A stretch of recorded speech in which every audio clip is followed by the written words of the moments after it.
It's time for Westside Technology Declassified, where we reveal the inner workings of technology operations at District 66. This is episode number 7, recorded Thursday, October 20th, 2016.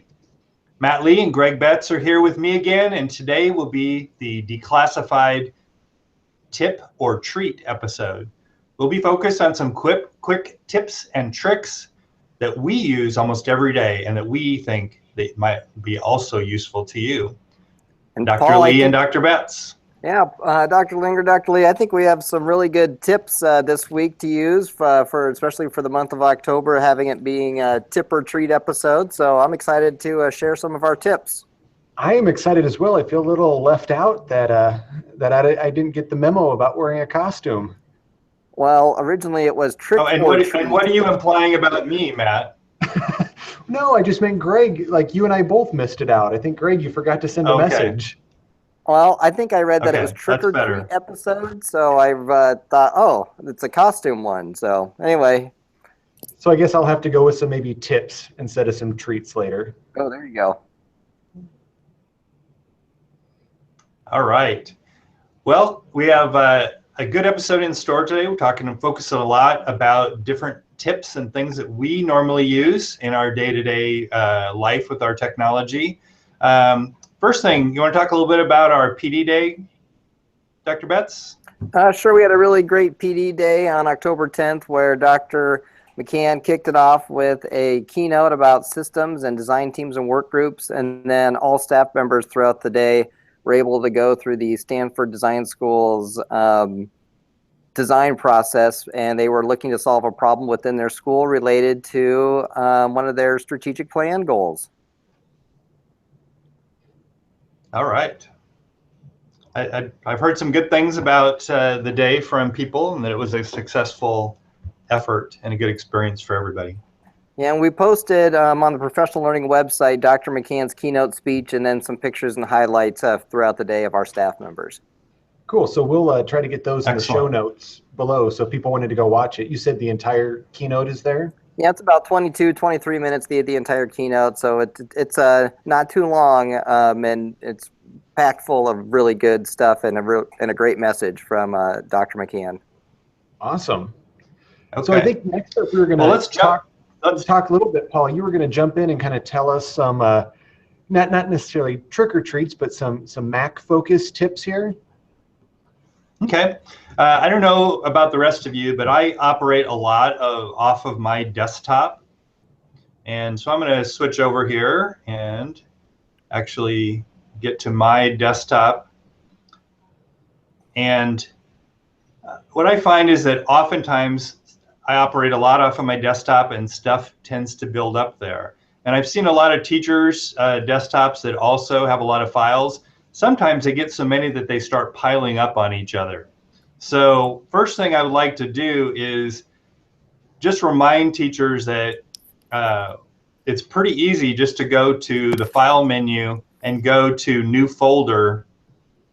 And oftentimes I will create a new folder that I'll just call CLUP, and that's my short for cleanup.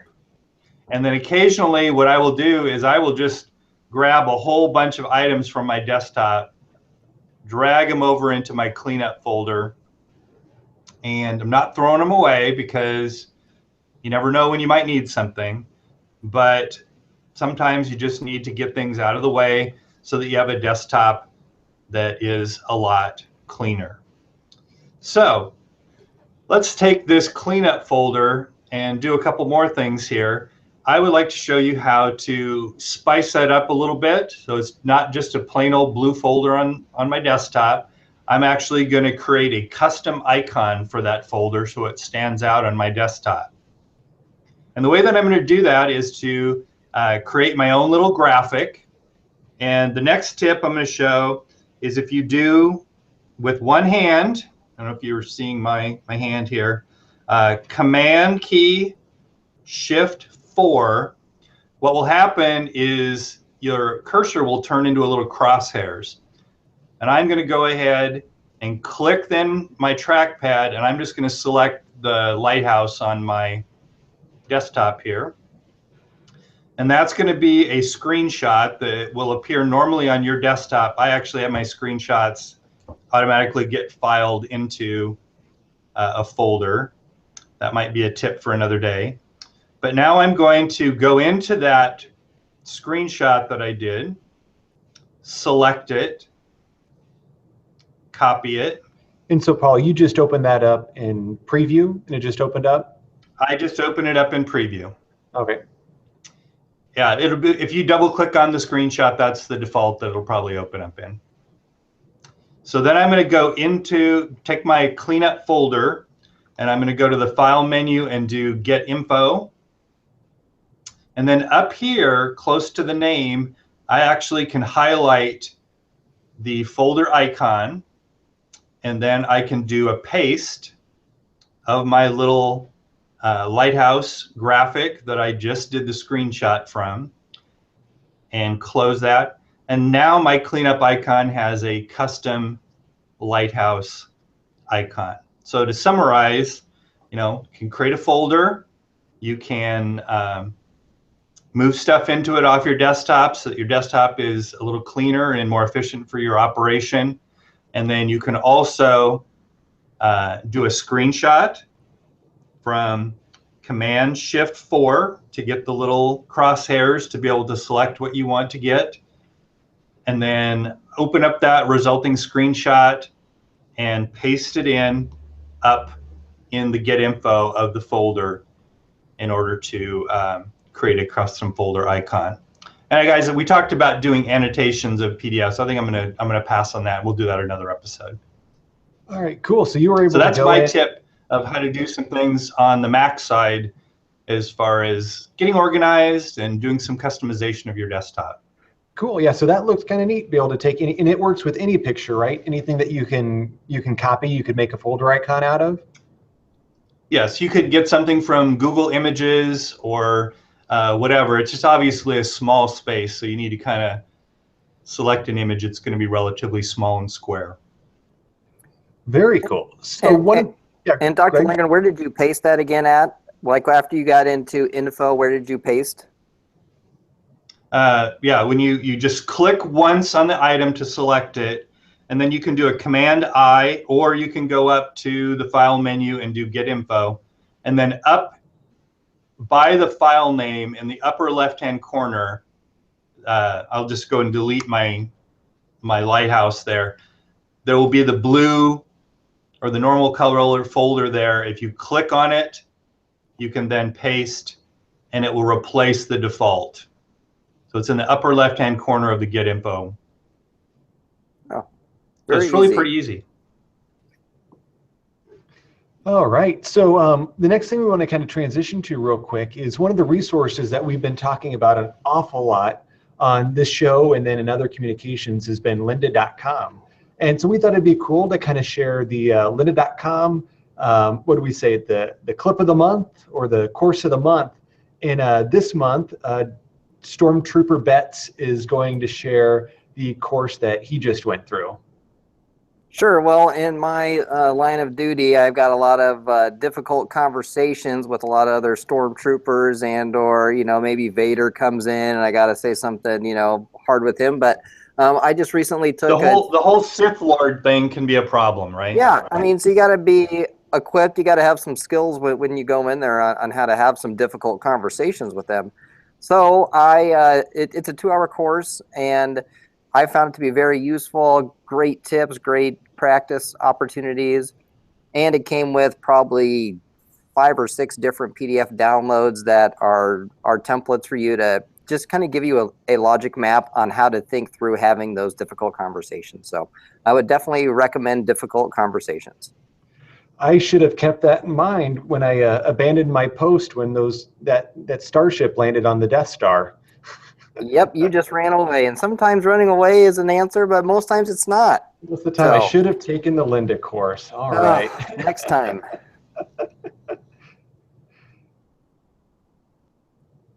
All right, so that's all I got for the Difficult Conversations, and it's been very good. The holiday season is approaching, guys, and this is just a time of the year when I have trouble sometimes finding gifts for people. Do you guys have any ideas for the technology savvy, or maybe the not so technology savvy person, as far as holiday gifts in the coming months? Sure. I think one of them that Dr. Betts and I both enjoy is, are you ready for this, Greg? I am ready. All right. So the number one thing that we have is our fancy Gunnar screen glasses. Greg, do you want to explain these a little bit? Sure. The Gunnar glasses, as you can see here, I think, come in many different styles to appeal to all audiences. But the real idea behind them is the lens cuts out the blue light from the screen, and it enlarges it just a bit just to make everything more clear. Matt, I got the idea from you when I saw you trying them out, and since then I have 2 pairs, one at work and one at home, and I feel every time I'm going to be at the computer for longer than 5 or 10 minutes, I am just putting them on, and the eye strain, I mean, I just don't feel the eye strain. My eyes aren't as dry, and I feel like I don't get as tired. Yeah, and I'll put some notes below on the website to go to, but they have a lot of different things that, like Greg said, it cuts out the blue light, it also reduces glare a little bit, and then it does magnify it a little bit to make things just that much easier to see. And just like you, I find that they really do reduce eye strain a lot. Yeah. That's a really good tip. When you mentioned that it filters out reflects the blue light, as I look at you, Greg, I can actually see blue light in your image, so it's showing that it's being reflected back to the camera, not going into your eyes. So it's very, very evident what's going on there. Very cool. Yeah. Well, that's one thing, but I've got a lot of people that I have to shop for. Any other ideas, guys? Well, I could definitely recommend here the Samsung 1 terabyte solid state drive, and I mean, you can see, this thing could fit in your wallet probably. Very handy. It's 1 terabyte. And with a solid state drive, I don't want to say that it's fail proof. And I've found it to be very versatile. I don't have to worry about a spinning hard drive crashing in my bag. Just really good peace of mind. So the Samsung portable SSD 1 terabyte USB flash drive. And to chime in, since it's the solid state, it's really fast. So you don't notice a difference if you're working off of the external drive versus the internal drive on your computer. Yeah, Matt, I would say that was a really good suggestion when we were talking about these, to get the one that definitely was solid state. It was a little bit more money, and I'm finding it, just the time savings alone was worth it. So what was the rough price on that, Greg? Oh, you would ask me that. I think it was around just ballpark. $200 probably. Some of the other solid states that you can buy out there can be pretty expensive, but I felt it was a really good price. And when you're backing up stuff and you're working on projects, you want something that's going to be good and not slow you down. So. And I'll try to find that one and put a link in the show notes too, if people want to see the particular model that Greg has. And I think, Matt, I got this. There are other drives. There are other drives like Western Digital, actual spinning drives, that now you can get probably a terabyte for about $60 now, if you're looking for a way to have backup and transporting files. And at this point, we really do want at the holiday season, you're taking a lot of family pictures and things, so you want to have some kind of a system to back up your computer to make sure if you have a computer drive fail, you do have those irreplaceable things stored safely somewhere else. Okay, well, thanks, guys. That helps me a lot, and maybe we'll have this an ongoing segment in future episodes. So Matt, I did my bit with the Mac Focus tips. What kind of tips do you have for us that are geared more toward iOS? Sure, yeah, there's a couple just quick hitters that I wanted to go over. First, before I get into that, just a quick tip on the iPad. I've noticed that a lot of people get into a habit of force quitting the apps. And so let me show you what I mean by that. So what you can see here is, so I got my iPad and I have Mail. A lot of people, when they get done using something, they do the double click and then swipe up to close out. That really hasn't been shown to improve anything. In fact, sometimes it could even hurt your battery life, because then the next time you go into that application, it has to reload everything. And there's also been some reports that people have been losing data because they've been swiping out of the app and quitting it before it has a chance to save. So you might think you're trying to be more efficient by quitting things, but really the iPad goes through and quits automatically when it needs the extra memory, and then it ends up just being a picture that you're quitting out of. So by doing that, you know, best case, nothing happens. Worst case, you lose something. So we're just telling people now there's no need to go up and have to swipe and quit out of things as you go. The next couple I think are super cool. All right. The next couple I want to show you is there's some built-in things now with iOS 9 and later that allow you to do some awesome things. So the first one I want to show you is just take a screenshot. So on the iPads that our teachers and students have here at Westside, if you hold down the home button and the power button at the same time, the screen will flash, and then that will be a picture that's taken. And if I go into photos, I can see down here on the bottom that I have my screenshot. And so that can be great if you're sharing directions with students or just with other people on how to direct them where to go by doing screenshots.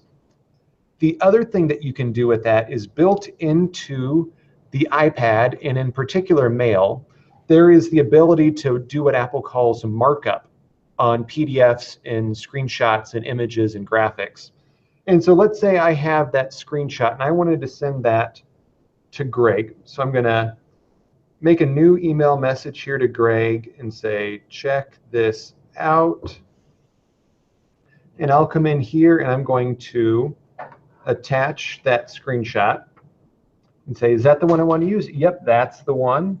And I really want to show him where that Seesaw app is. And I'm a little worried that he's not going to find it just looking at the picture itself. If I tap on the picture,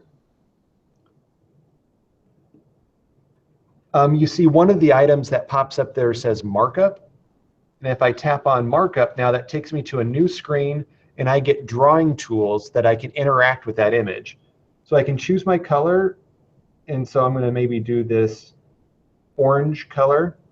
And now I can write on it. And I can circle that. I can select text and say, click here. Move that right there. And then when I hit done, that is then compiled back into the actual graphic. And that's in my email message. When I send it to him, he will see the words click here with the circle around it. And then I can hit send, and that will go off to him. Matt, so it's just really cool. That is handy. And I just, how many times I think I've taken a screenshot and had to put it into a different program to do something. And lo and behold, I could have marked it up and just circled or put a note on it right there from just taking that screenshot. Yeah, it is really cool. And it just goes out there, and you can do that with images. You can do that with PDF files. So if you have a PDF that you need to mark up real quick in an email message, you can do that. And that's under, and Matt, that's under preview? No, that's just within the built-in email app on the iPad. So if you have your email set up to be checked using the Mail app, you have access to that just by tapping on an image and then selecting markup. So no extra extensions. I don't have to go into anything else. It just happens right there. Right. Don't need to buy anything. Don't need to install anything. Nothing. Just built in. And that's free. easy. That's easy. Okay, guys. Well, this was a quick episode, but even though we had a stormtrooper on the episode, I think we were right on target for our time. What are we at, Matt? We're just under 20 minutes or so. All right. Well, anything else that we need to talk about to let people know about? Nope, fellas. I think a great episode, and have a great rest of your week. Okay. Thanks a lot, guys. Yep, sounds good. Until next time.